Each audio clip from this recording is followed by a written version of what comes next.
For those that don't know me, my first 20 years wasn't the best start by any means. I grew up as a child with autism. Autism is truly a blessing. However, navigating this world I was given had its challenges and also had all of the traumas you could probably name. For example, my school life was basically me being in the classroom, not knowing anything that was going on. I would be at the back of the class just rocking in my own world and failing every test that ever came to me. Even my very first day of school, obviously the concept would have been explained to me, but my young autism brain didn't really process or comprehend any of the information at the time. So there I was in this world just wondering where I am, why there are other people here like my age and why we're all wearing the same thing. Like the concept of school would have been explained to me, but my young autism brain never registered or comprehended such information.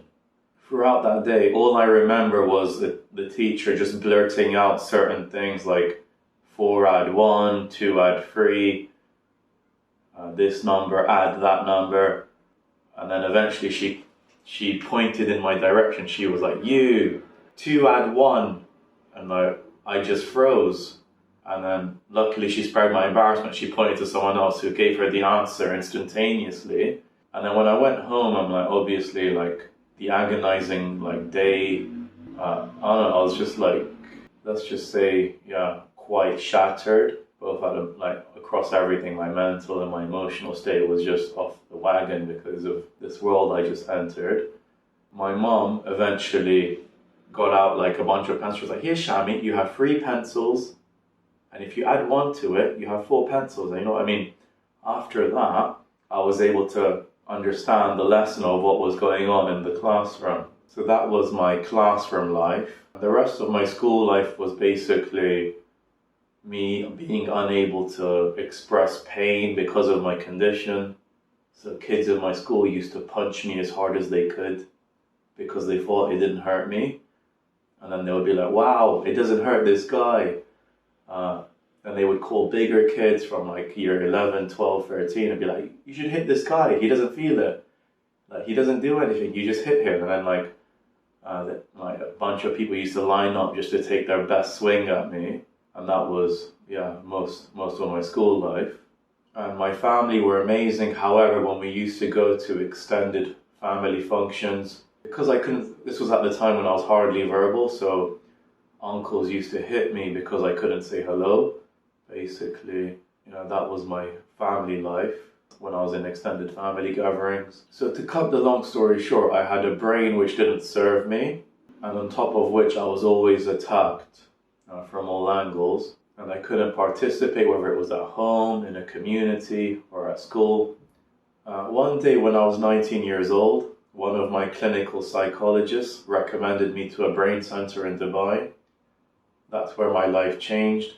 I went from someone who couldn't really read to then reading and then eventually reading as a hobby. I went from someone who couldn't remember one thing you would say to me, but then after visiting the brain center and spending about 6 months there, I was able to remember up to 20 things at a time and list them forwards, backwards, however you would like. I was also able to get my first ever A's in formal education. So when this brain center changed my life, I couldn't just get on with things as normal. I was like, I really want to learn what happened to me. Like, how can you change my life so much in a matter of 6 months? And my whole world was different, having a brain which was capable of doing anything I put my mind to. So I asked that brain center for an internship. And it was there at the internship where I was able to overcome a lot more of my mental barriers. I also overcame a lot of my suicidal depression because the students there, they were pretty much my reason for waking up in the morning. So obviously I knew what I wanted to do for the rest of my life. So I went home one day and I asked my dad, if I opened my own brain center, would you support me? And my dad, being a college professor, was like, so son, what's your motivation? And I was like, well, Dad, I'd grown up my whole life ostracized. I couldn't participate at the classroom or at home. And I know how much I struggled throughout my life. I don't want to see anyone else struggle like I did. So it wasn't really a business model, but he was sold and he helped me launch Brain Abilities, the A to Z of abilities, in 2015. I received a standing ovation on the launch of Brain Abilities from doctors and even my former counselors and psychologists. At that time, I was a lot more confident and a lot more open about my story and my past.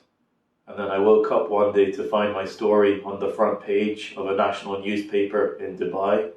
I went back to university for a grudge match because I was always a failing student. I was always a W or an F student. I then went on to being named the #1 student entrepreneur in Dubai and the UAE in a tough battle on stage against 12 outstanding entrepreneur finalists. I launched Brain Abilities to help anyone enhance their brain's core ability. So, how do we enhance the brain's core ability? All we do is we take advantage of neuroplasticity.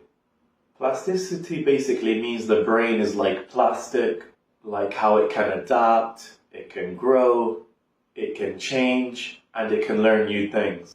The latest research in neuroscience shows that your brain remains neuroplastic regardless of age or ability.